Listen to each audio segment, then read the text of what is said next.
Aujourd'hui, on se retrouve pas pour parler de mon nouveau décor, mais pour parler de livres lus.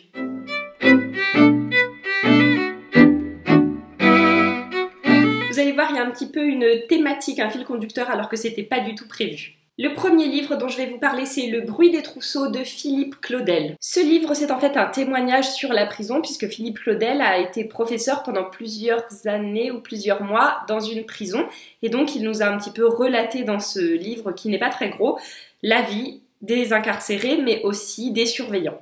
C'est un livre très intéressant, bien qu'il puisse sembler un petit peu froid, parce qu'en effet, Philippe Claudel ne nous livre pas vraiment les émotions qu'il a, il reste vraiment dans les faits très descriptifs en fait. Il nous indique vraiment la routine de la vie en prison, cette vie qui a vraiment ses codes particuliers et où en fait la personne qu'on était avant reste à la porte de la prison, aussi bien pour ceux qui sont incarcérés que pour lui par exemple qui était professeur.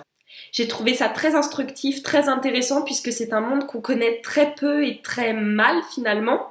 On n'a pas beaucoup de livres sur le sujet, il y a pas tellement de reportages à l'intérieur des prisons. Ou bien à chaque fois c'est avec une sorte de jugement, on part dans une émotion, dans un négatif ou positif, ce qui ici n'est pas du tout le cas.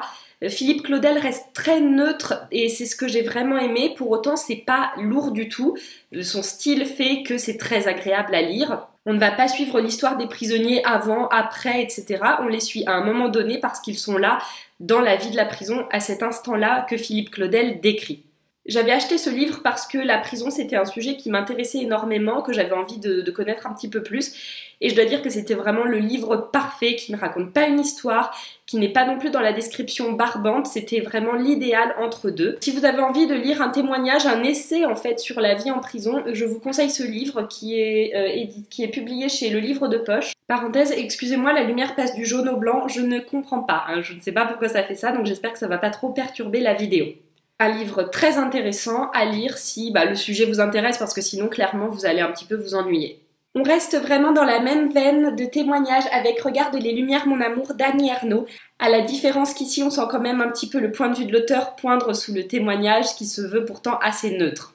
Annie Ernaux a observé la vie dans les supermarchés, aussi bien la vie du supermarché que la vie des gens qui se rendaient au supermarché, des consommateurs pendant un an. C'est fait sous forme de journal, c'est vraiment très court et en même temps ça se lit très très bien. Annie Ernaux part sur une idée vraiment de rester très neutre, mais au fur et à mesure on sent un petit peu, c'est très très mince, c'est très subtil, c'est très léger quand même un avis qui se dessine, un avis face à cette surconsommation qu'on a, face à ces supermarchés qui sont des lieux vraiment particuliers avec les lumières blafardes, avec la musique parfois très fort, toutes ces choses qui font qu'on n'a pas forcément un rendu positif des supermarchés ou de notre façon de consommer, clairement. C'est très intéressant parce que l'auteur apporte un regard sur l'humain. On s'identifie forcément puisqu'on a tous été déjà au moins une fois dans un supermarché de notre vie. En tant que consommateur, on a aussi un reflet de ce qu'on est, de notre façon de consommer et de quel type de client on est. Et ça permet aussi un petit peu de se remettre en question, de remettre en question notre façon de consommer, notre façon d'utiliser les supermarchés. Je regrette que c'est été si court et je regrette également qu'elle n'ait pas finalement plus donné son avis. Autant dans le livre de Philippe Claudel, j'ai trouvé ça très très bien puisque justement ça se devait de rester neutre dans un lieu pareil, dans le lieu qu'était la prison. Autant ici on sent quand même un petit peu poindre l'avis de l'auteur et j'aurais trouvé intéressant finalement qu'elle le développe un peu plus. Après c'est un parti pris, donc voilà, ça n'enlève en rien la qualité du livre, qui est aussi bien écrit, mais c'est pareil, on raconte pas une histoire, donc ne vous attendez pas à un roman ou quoi que ce soit, c'est un témoignage sous forme de journal, où on suit épisodiquement des moments au supermarché, et donc où on croise des gens qu'on ne recroisera pas forcément après. Troisième livre est encore un témoignage, mais alors complètement différent des deux livres précédents. Ici, je vous présente Journal d'un vampire en pyjama de Mathias Malzieu. C'est un témoignage puisque Mathias Malzieu va y raconter son histoire, son combat contre une maladie qui va entraîner une greffe de moelle osseuse et aussi un renouvellement du sang, d'où le titre Vampire. Mathias Malzieu se balance entre presque roman et en même temps témoignage avec tous les codes de l'autobiographie qui sont utilisés de manière très fine et bon, c'est vraiment très très bien fait. Après, je ne vous cache pas, Mathias Malzieu a un style vraiment particulier, soit on accroche, soit on n'accroche pas. Il me semble difficile de rester froid et mitigé face au style de Mathias Malzieu. Moi, c'est un style qui me touche, donc j'ai été très touchée par le livre. Ce que je voulais également vous dire, donc on reste sur du témoignage, mais avec son style, c'est-à-dire plein de métaphores, plein d'images et de jeux de mots qui rendent en fait l'histoire presque fantastique. On est presque dans un conte, hein, la façon dont il le raconte, même si c'est vraiment ce qu'il a vécu. J'ai trouvé ça émouvant et touchant, et en même temps c'est le livre de Mathias Malzieu qui ressemble le moins à ce que fait d'habitude Mathias Malzieu. C'est pour ça que si vous n'aimez pas Mathias Malzieu ou que vous avez peur de vous lancer, que vous n'en avez jamais lu et que vous avez des a priori, commencez peut-être par celui-ci qui est le plus éloigné de ce qu'il fait d'habitude, mais où vous retrouverez quand même certains codes comme l'utilisation des métaphores qui est vraiment, je trouve, sa signature. Si vous connaissez un petit peu le style de musique qu'il fait avec son groupe Dionysos, vous voyez un petit peu son univers.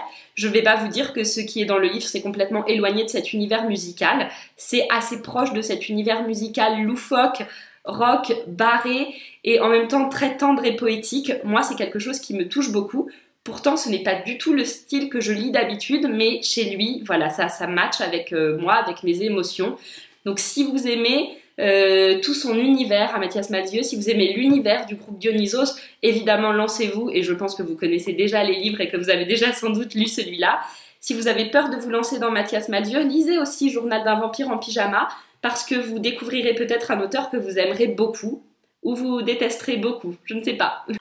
Et enfin, un livre qui n'est pas un témoignage, mais qui est le premier roman de Francesca Melandri, Eva d'or. Alors, ce n'est pas le premier que moi je lis. J'avais lu Plus haut que la mer, je crois que c'est ça le titre, mais je suis pas certaine. Eva, le personnage principal, entre 20 000 guillemets, vous allez comprendre pourquoi, va traverser l'Italie du nord au sud pour retrouver un homme qui a marqué sa vie.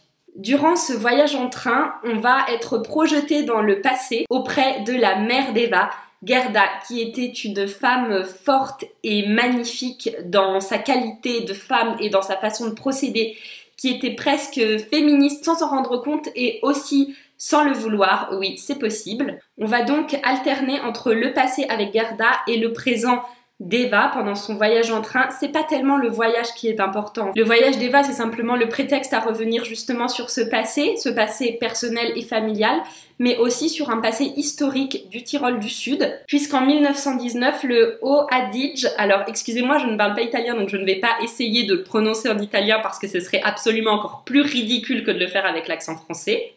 Donc le Haut Adige passe de l'Empire austro-hongrois à l'Italie et il va y avoir une italianisation forcée par Mussolini, une italianisation assez violente. Et donc en parallèle de l'histoire familiale, on va aussi suivre l'histoire des habitants et l'histoire de ce morceau en fait de territoire qui est ballotté entre deux cultures et qui essaye de se raccrocher à sa culture austro-hongroise et qui en même temps est attiré inévitablement et inexorablement vers cette culture italienne.